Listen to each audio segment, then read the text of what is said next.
Hey everyone, for this video I wanted to create a small resource guide of the starting tools for anyone interested in getting into hand embroidery.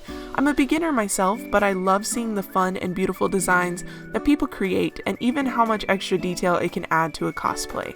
So with that said, let's get started.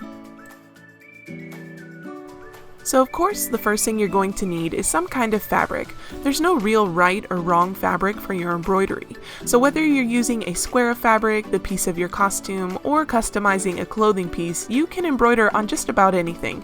The only thing you need to keep in mind is that different types of fabrics have different density and threadings, which can yield different results under the tension of the embroidery floss. But I've seen some super cute designs done on felt, organza, cheap cottons, and even reused linen tote bags.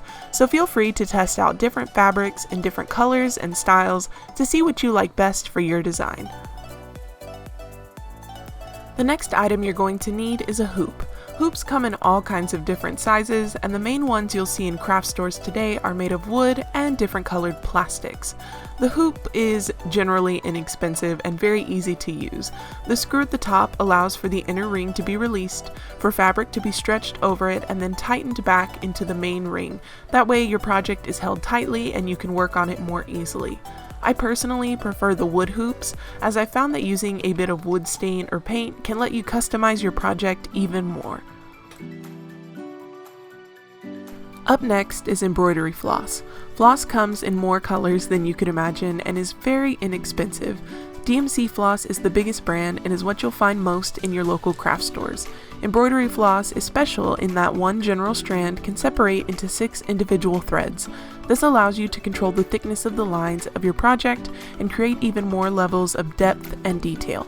You can also buy large bundles of floss online, which I've done in the past, but the quality can vary, so keep that in mind.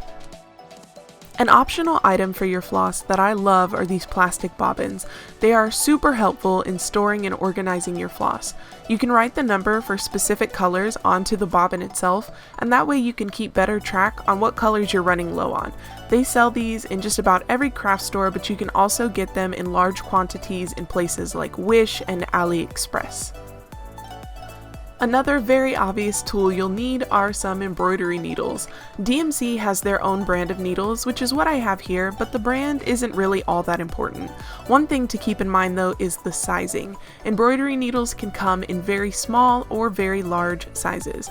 I personally prefer to use smaller sizes when working with just 1 or 2 threads, and larger sizes when working with 3 or more threads. To keep my needles safely put away, I usually keep them in their original packaging or put them into this cute magnetic box.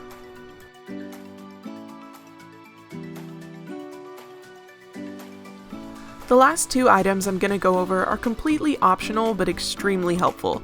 The first is some heat erasable pins. I've talked about these before in my helpful tools number 2 video, so I'll link that for you, but essentially these pins can be used to mark out your design outline, and after you've finished your embroidery project, use a bit of heat from a hairdryer to erase it.